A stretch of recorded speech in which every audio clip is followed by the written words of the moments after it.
Good evening and welcome to Gaming with Scott presents Behind the Masks, a Southgate media production. In this series, our heroes remove their masks so that you, the listener, can learn more about the player behind the character.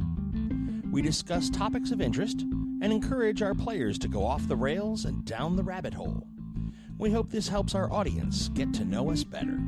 Discussions and insights begin just after this music.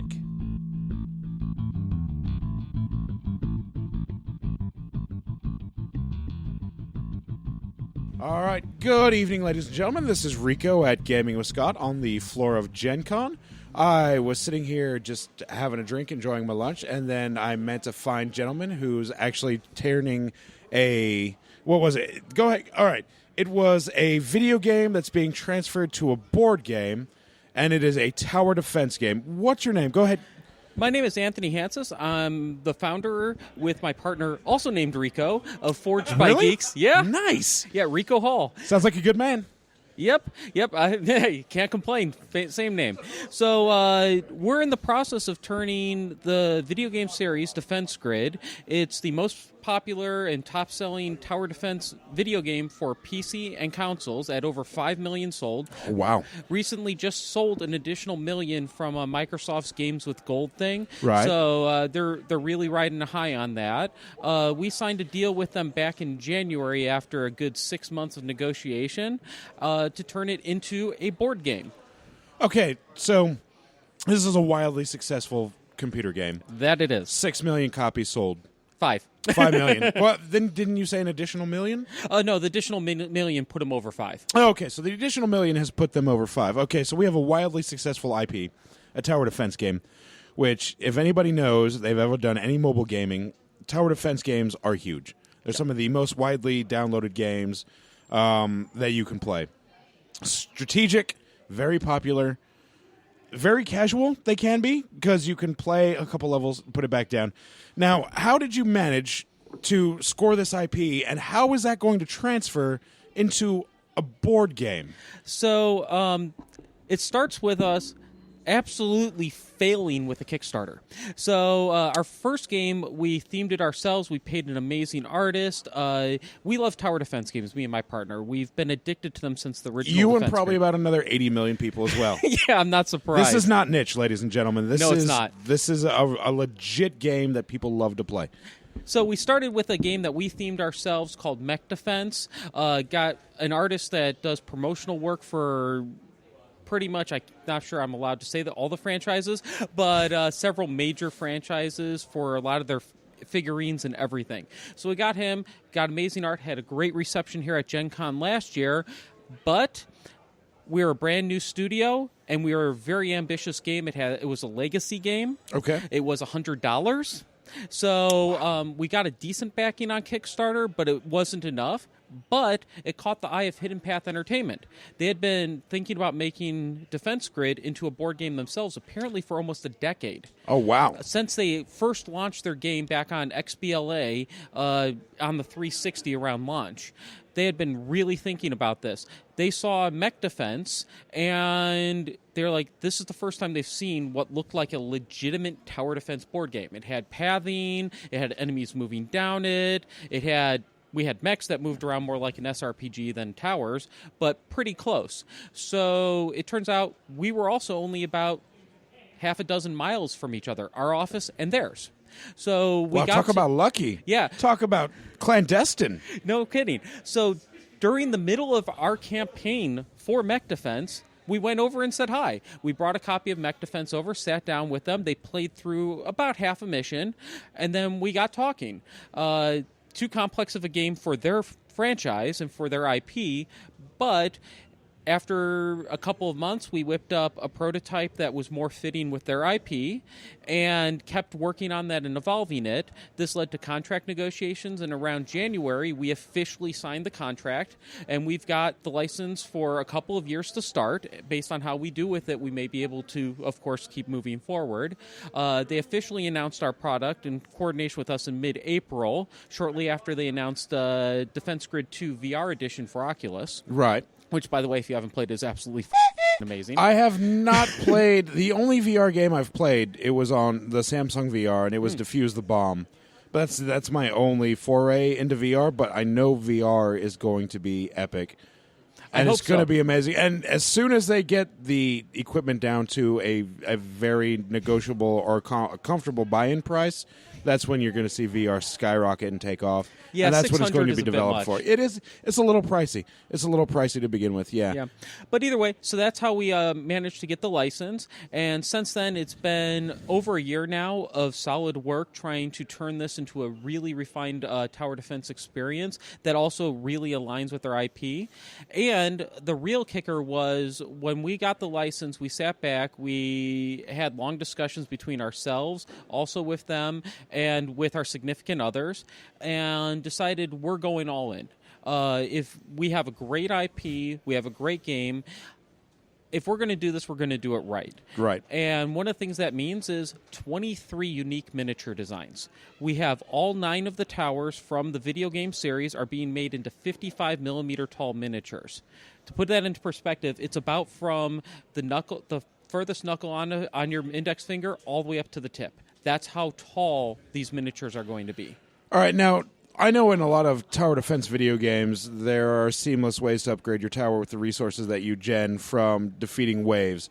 Now, how do you represent tower upgrades? Is that what all these minis are about? You have a visual representation of a tower upgrade with these minis that you guys have created? The towers themselves, all of them in their video game come in 3 levels, so you have level 1, 2, and 3. Right. While we would love to have actual different minis that represent all 3 because they have different 3D model designs, right. That would about triple our miniature count. So instead what we've taken the perspective of is we have the usually level 1 or level 2 equivalent minis based on which design we thought would work best for the board game. And then we have a chipboard token because all of their towers in the board game, in the video game, have their stands. They light up. So they're green for level 1, yellow for level 2, and red for level 3. So we've made these just chipboard tokens. It's a hex-based map that's fully componentized. So you just place these under the tower, and you get the nice, glowy yellow or red color sitting underneath to match. All right, so how do you keep track of the damage that each tower does since you have no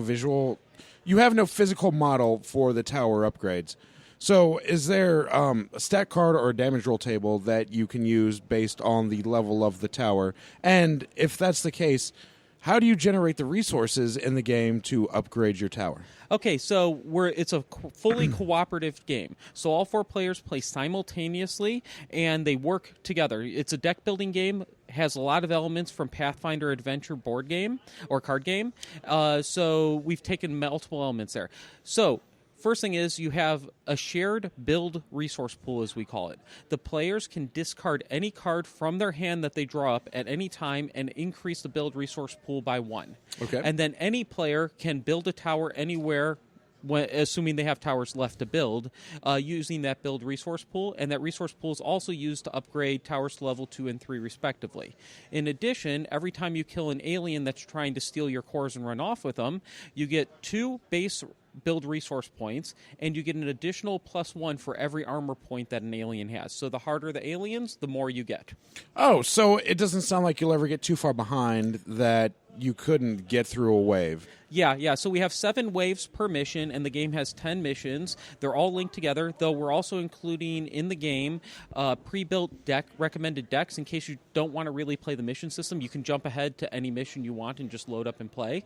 But it's designed where, very similar to like a PC or a phone tower defense game, you have your starting resource pool, and the first thing you do is you get to build up some towers before the first wave comes in. So most people ditch almost all of their cards the first wave, build up 2 or 3 towers, maybe upgrade one of them, and then the first wave hits. And then while that wave moves in, then all the players go again. They draw back up to 4 cards. They either activate some towers, try to kill those first 1 to 5 aliens, and then build some more, upgrade some more. And then the next wave rolls in, and rinse repeat until all 7 waves have come in. So do you have one player? I know it's cooperative. You can have the players that control their towers. Do you have one player that controls the waves of enemies that sets them on a timer when they come in? Because I know there's some strategy that goes into tower defense games, and there's also the persistent clock that you have to worry about that adds a level of stress to your strategy and to building up your towers. So how do you, in a board game, translate that where you have the urgency to build up your towers? Is there a card system that determines when the aliens come, or how do you guys handle that? So by default, once again, we have a couple variations, but by default, the waves are predefined for the map. So one of the great things people loved about Defense Grid was the predictability and being able to min-max the game. Oh, okay. We really tried to translate that well into the board game. So we have 2 manuals that are included with the board game. One's the instruction manual, one's the mission guide. You flip it open. On one page, you have the map to help you lay it out on the game table, and the other side has just the 7 waves with all of the enemies on each wave pre-spec'd out on there. So you can see next wave, we're going to get, say, a swarmer. The wave after that, we're going to get a rhino, a bulwark, and 2 walkers. And you can pre-plan for that. So now, the urgency comes from you know what's coming, and now you have to build the towers. You have to think about where they're going to be. We added a random element to alien movement speed so that it's not completely mathable. So you have to think about, well, they might end up here, they might end up there.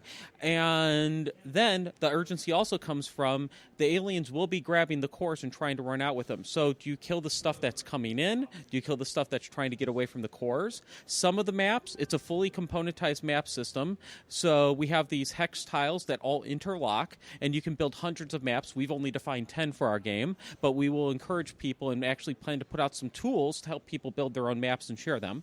But some of the maps, the aliens come in and leave down the same path. So if you kill an alien in the wrong spot, it might drop a core in the middle of the battlefield, let another pick up and let them run off. Inconvenient.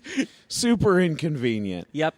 And then fitting with the more Defense Grid 2 video game, we've brought all 6 AIs as the player characters that you get to choose from. They all have slightly different deck combinations and powers at the start of the game, but as you level them up, you get tremendous control over what capabilities each AI has, what their deck composition ideally will become.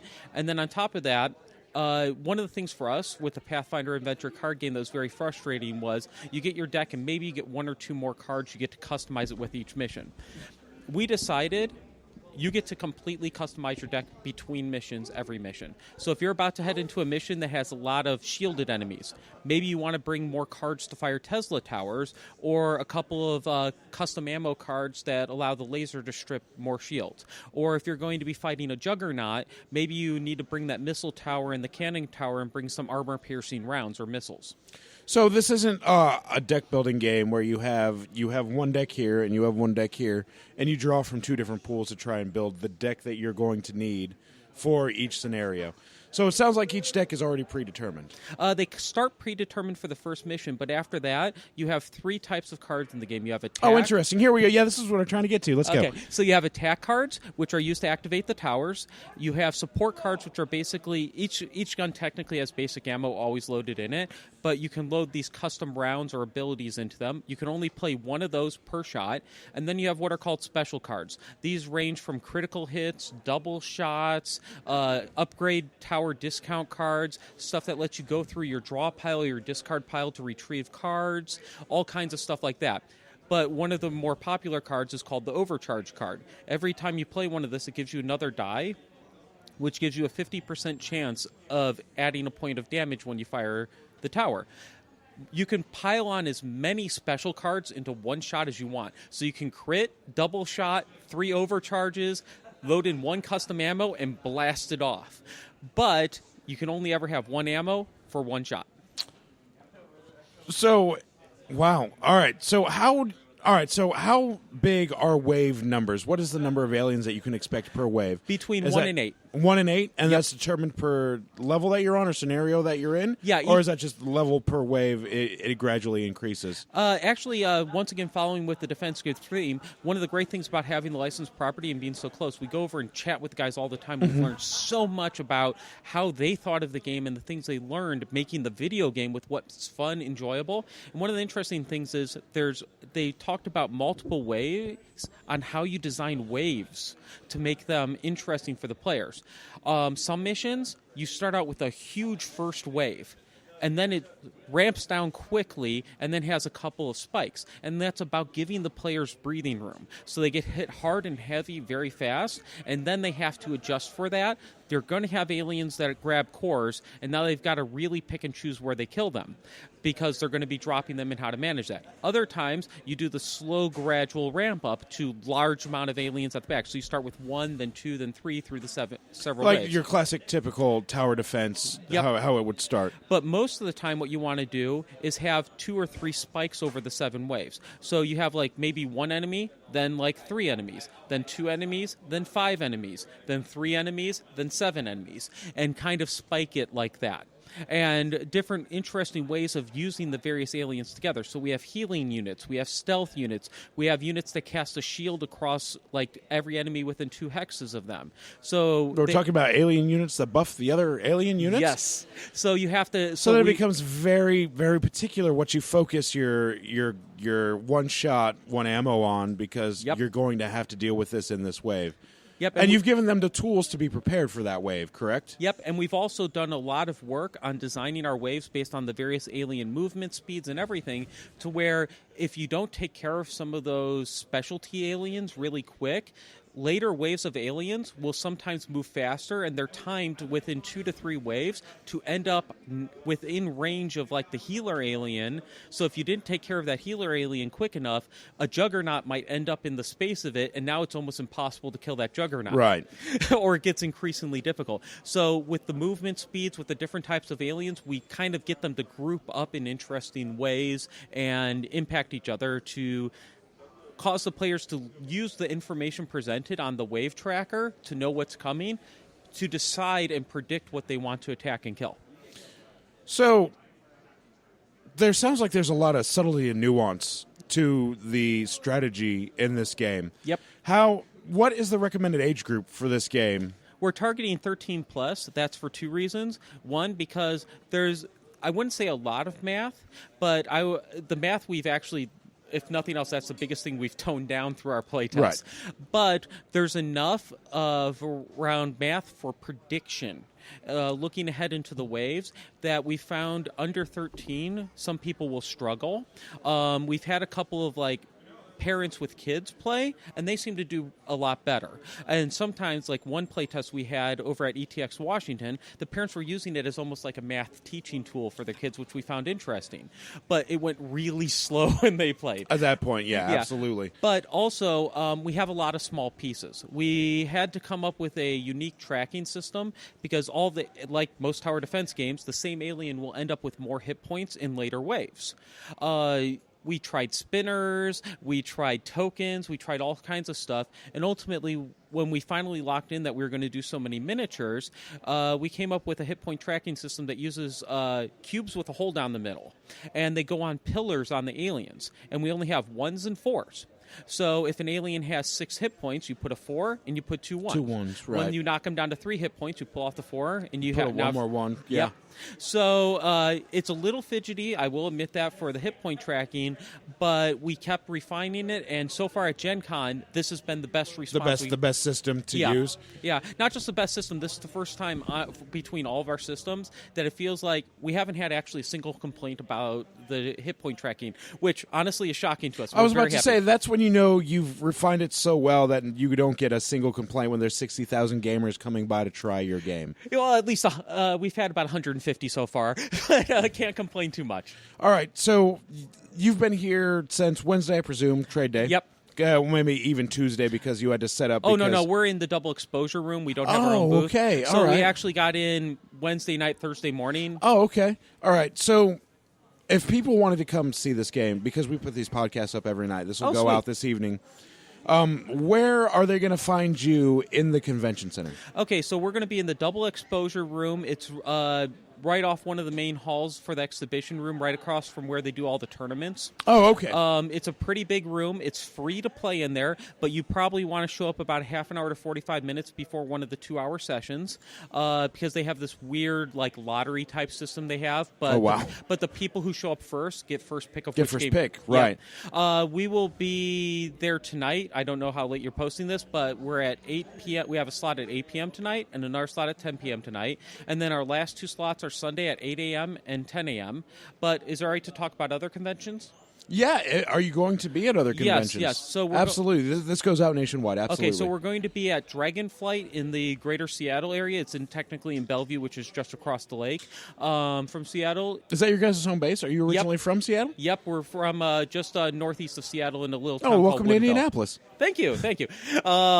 So we're going to be at Dragonflight almost the entire weekend, playtesting there as well. And then we actually are also going to be at PAX West in an area called Playtest Northwest. Oh, that's going to be huge to be at PAX because there's going to be hundreds, thousands of people there at PAX. Especially with the overlap of the video game with the board game. Yeah. PAX is like perfect meld for that. So we're going to be at PAX West in the Playtest Northwest booth for most of the convention as well. And then finally, we're planning to launch our Kickstarter after all of our miniatures are done. The game's been fully developed and tested in mid to late January.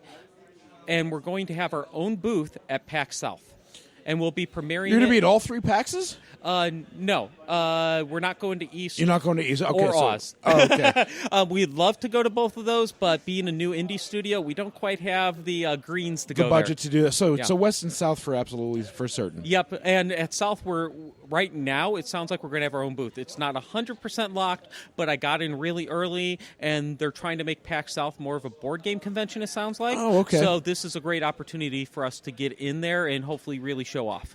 All right, so how long does it take to complete a typical game? You said there were seven waves, seven scenarios? 10 missions, 7 waves each mission. That's it. 10 missions, 7 waves. How long does it take on average to complete one mission, assuming that you've hit your age, your demographic? Everybody knows how to do simple addition and subtraction. And the learning curve of the strategy. How long would it take to play through one mission? Okay, so the first mission, very similar to the video game, is more of like a tutorial mission. We give a rating of bronze, silver, gold when you complete a mission, which gives you points to upgrade your character. The first mission, we expect everybody will get a gold. It's really the tutorial mission. We've seen most groups, because we're doing the full first mission here, take between 1 hour and 1 hour and 45 minutes. And that's counting entire learning of the rules, playing, everything. Usually the second mission only takes about 1 hour to 1 hour and 15 minutes because now you've got the rules down, so even though there's more enemies, it's a longer mission, generally speaking. It goes quicker. But from there, we're still fleshing out the missions. We've only generally played up through mission 6 ourselves because we've been refining the rules. But they vary from about 1 hour for a really experienced group to about 2.5 hours for mom and dad teaching their kids how to play a new board actually, game. they tend to go a little bit faster than the min-maxers, the people who are sitting there and counting every possible space, thinking about every build resource. Oh, yeah, the people that suffer from analysis paralysis. Yes, that's the term I was trying to come up with. Yeah, we had a group earlier today that was in complete analysis paralysis the entire 2-hour session. They did manage to complete the first mission still, but they literally came down to the last minute they were allowed to be at the table to do it. The tutorial mission, the first mission. Yeah, most people are completing that in about 1 hour in there. They took the entire 2-hour chunk. Wow. So it really varies based on your game group. The fastest we've seen a group complete the first mission was about 35 minutes. And was that gold star, bronze, or silver rating? They got a gold. They got a gold? They got because a gold. It's a tutorial. Yeah, they got a gold on the first mission. They did it in about 35 minutes. But they were the type of people that just sat down and just... I'm building a tower, I'm playing a card, and they just went through very quick. So it sounds like this could be a very nice introduction game or a very nice introduction to a game and evening with your friends if you can get through 35 to an hour per mission based on suffering or not from analysis paralysis. Because I know a couple people that suffer from that, so... those people would not be invited to my game, by the way. And I'm talking about you. You know who you are. You don't get to get invited to this game. All right. So do you have a website and a shop that you would like to pitch to us where people can go and find your game, pre-order the game? And do you have a Kickstarter site that you've set up yet where people can go and donate so they can get in and be early adopters? Okay. So learning curve. I paid somebody to do my website. It's not there. Oh, no. On the plus side, we did license a wonderful forum engine. So, and I need to set up a redirect that just pushes people to the forum engine to actually get a website built. But you can go to discourse.forgedbygeeks.com and you can find our forums. But if you really want to communicate with us and interact with some of the community that's starting to, the best place to right now is honestly Board Game Geek. We're up on Board Game Geek. Post on the forums. I check it every day. I reply to everybody. In addition, we have our YouTube channel. We've got, oh, yes, that would be huge. Yep. A lot of people love the YouTubes. Yep, we're... I say the YouTubes. I'm showing my age. It's YouTube. Yeah, we're posting videos up there all the time of our various builds of Defense Grid, the board game. Just search for YouTube Forged by Geeks, and you should be able to find it. Our most recent video actually has me and my partner Rico playing with the CEO and CTO, the original creators of the Defense Grid video game, and them talking about why they gave us the license and us finding out about why they made Defense Grid. So we have a little bit of a Q&A mixed in there as well. We also, me and my wife specifically, we play a lot of Kingdom Death Monster, and we've been streaming every week for Kingdom Death Monster. We have a full 16 Lantern Year campaign that we just finally lost all our settlers in. Oh, no! Because we interviewed Kingdom Death yesterday. We know it's all about the legacy, and it's about the settlement that you leave behind. And death is expected. Yeah, we lost about 35 settlers over the 16 Lantern Years. It was a pretty brutal campaign. I think we stuck one too many expansions in it. That sounds like it. All right, so Forged by Geeks on YouTube, youtube.com//Forged by Geeks is where you can find the Q&A.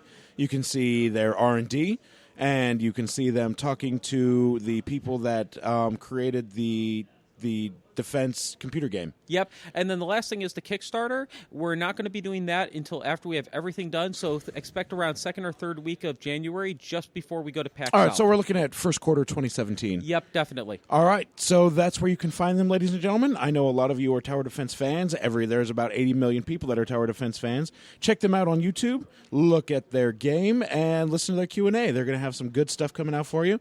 So thanks for listening. Thank you for your time. We appreciate it. My pleasure. Thank you for your time. My pleasure. You have a fantastic evening. Enjoy the rest of your con. And ladies and gentlemen, we will talk to you later. Bye-bye. And that'll do us tonight for Gaming with Scott presents Behind the Masks, a Southgate media production. You can always send us an email at gamingwscott@gmail.com or catch us on Twitter. Josh Elliott is at Asmodee369. Dan is at Malkware. Josh Jackson is at ActionJack853. And Rico is at R1CO. Or me, Scott T, at GamingWScott. You can also find us on Facebook at facebook.com/GamingWScott. Remember, superfans, the more you share, the more we make. If you love what we do, share it with your friends. If you don't love what we do, please share it with us. This show will only be made better by listener participation. Send us email or comments on Facebook, or send us a tweet of the things you would like us to discuss. We promise we will get your comments and topics on the air. And as always, you'll hear from us real soon.